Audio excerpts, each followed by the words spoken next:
Hey dolls, it's your favorite hair bestie. Let's talk about it. Let's go. What's up? It's your girl Slay, and today we are back with another video. I know you guys remember once upon a time when I used to react to videos, and your girl used to have popular videos like these. They got a lot of buzz. So we're back, but with a little spin. We're gonna be doing Hairstylist horror stories. Grab your popcorn, grab your wine, whatever you need, because we're about to get into the video. I'm gonna have our videos pop up right here on the side, and you get to see my live reaction of what's going on, okay? So let's get into the video.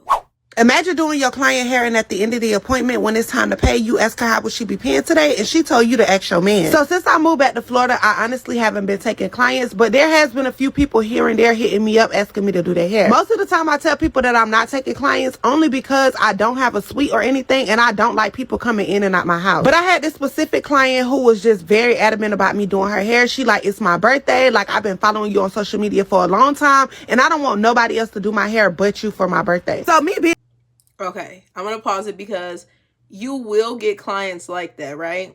You'll get a client who's like really adamant on you doing their hair. And you may not want to do it or be hesitant to do it at first, but then you're like, okay, no biggie, let me do it, right?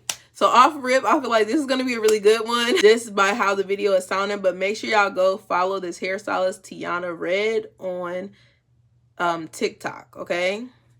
Me being the person that I am, I'm like, okay, I'll accept your appointment and do your hair. So we set up the date, the time. She sent her deposit, and I let her know that 24 hours before the appointment, I will send her the address. Now, I'm going to tell y'all the first red flag to this appointment. When she was booking me, I was kind of busy at the time, so I kind of overlooked this. So why when I told her I was going to send the address 24 hours before the appointment, she texted back and said, I already know it. So me being me, I'm thinking in my head, like, what does she mean?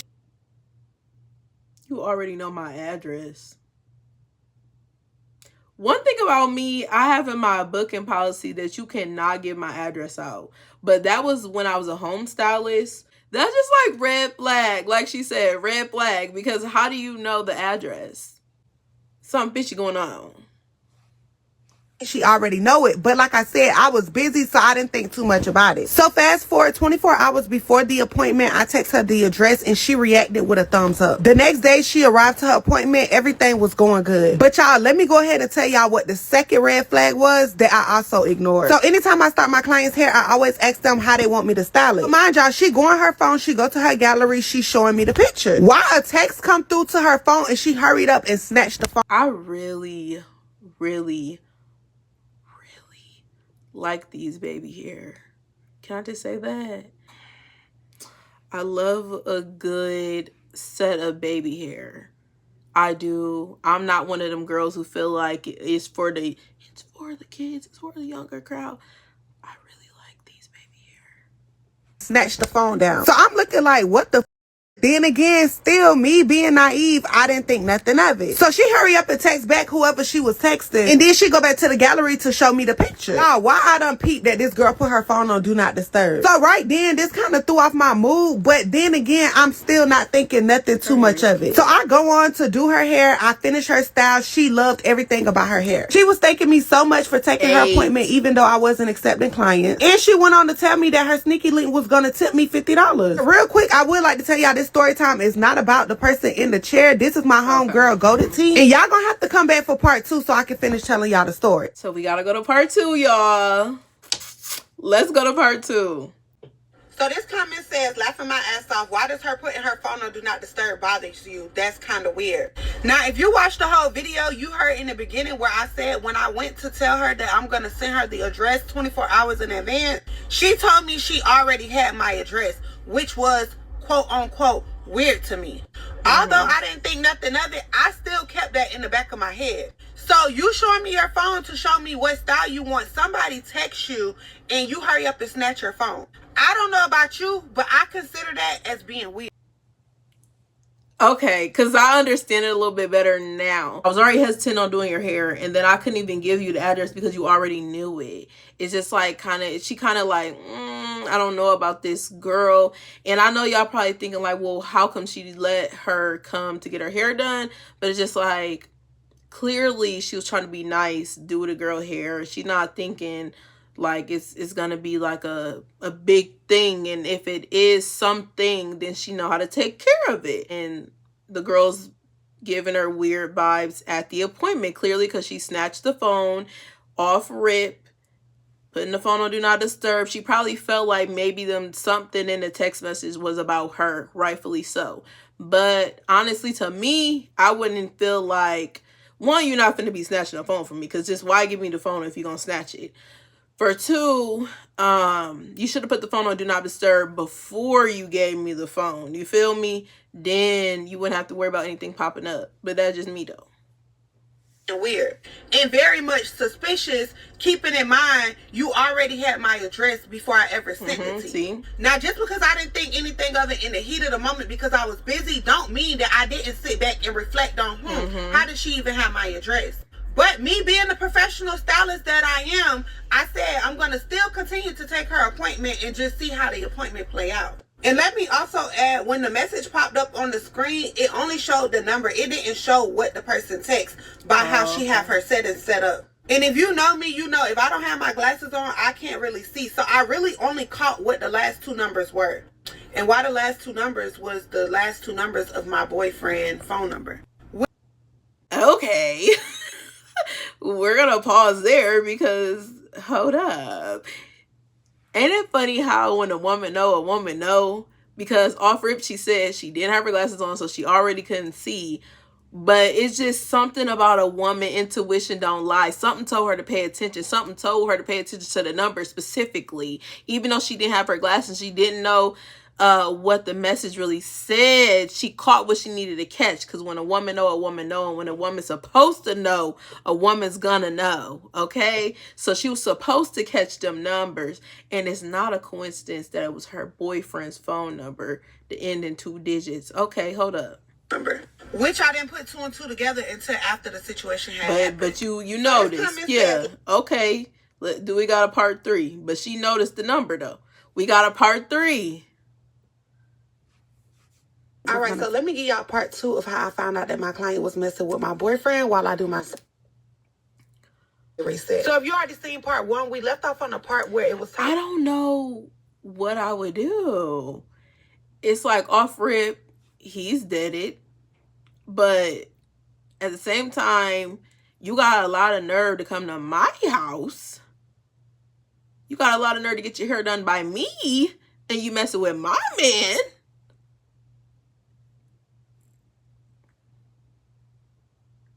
And it's like, depending on the quality of the man, if it's even worth addressing. Like, get rid of the nigga right away.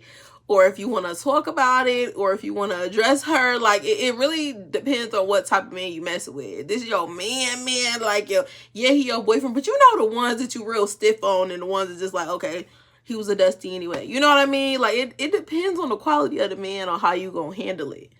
Time to pay. And she told me her sneaky link was going to tip me an additional $50. So I'm like, okay, that's fine, girl.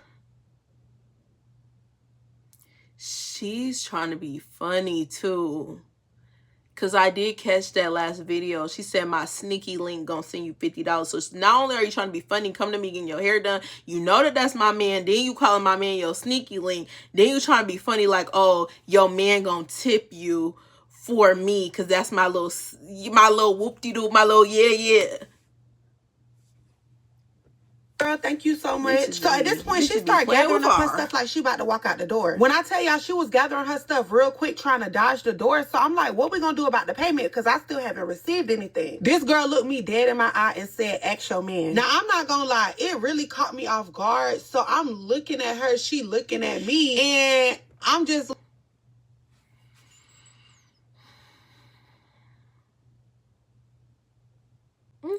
Say, ask your man. We gonna ask him, all right.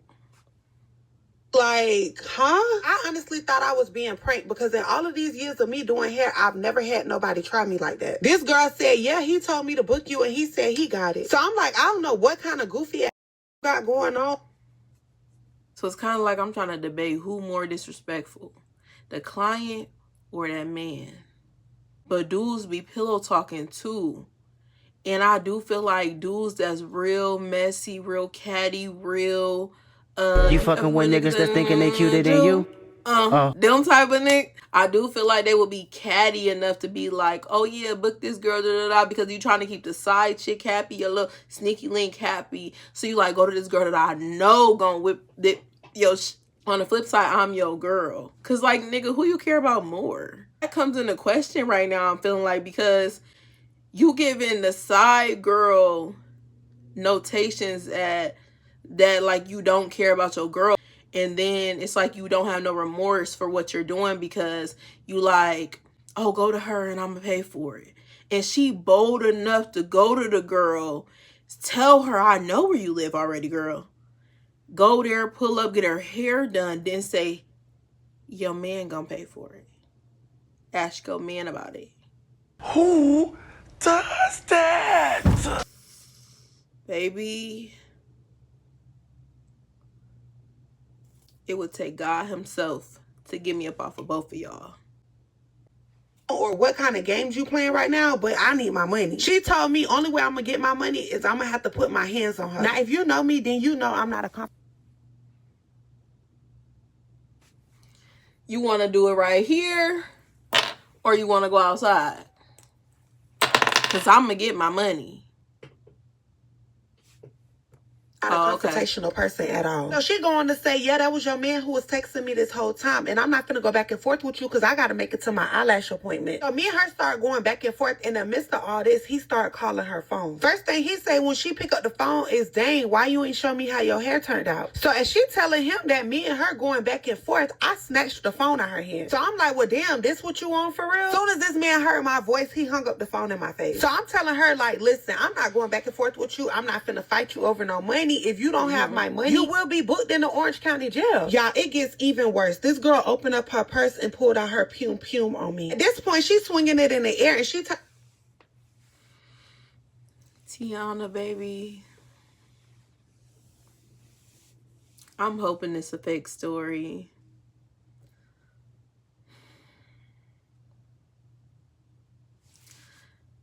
You're so pretty, girl. Leave that Dusty alone, okay? I hope you left him alone. And if that's your baby daddy, I apologize for calling him Dusty. But honey, that ain't no good look for you. And it's just always the women that just like got something going for themselves, beautiful, holding down the fort. I don't know her story, but it just like she seemed like that girl, you feel me? That girl who just ended up with somebody who want to play games.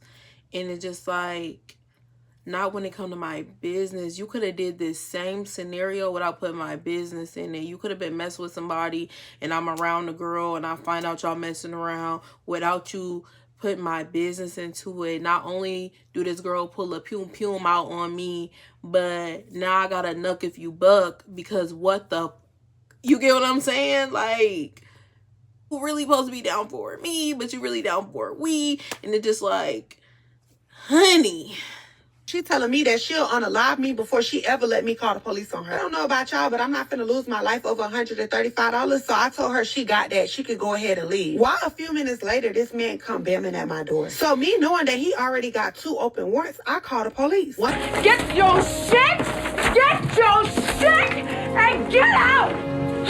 Once I get off the phone with the police, I open the door and I let him in. So he pleading his case, telling me that she delusional and he only was talking to her on Facebook Messenger. Mind y'all, I'm just sitting here listening, let him pop his shit because I already know that the police is on the way and baby, you finna go to jail. He was sitting there begging and pleading. I was feeding into it, acting like I was gonna forgive him. Saying, you know, the police started knocking at the door. They arrested him and she currently got a warrant out for her arrest. All right, so let me give y'all...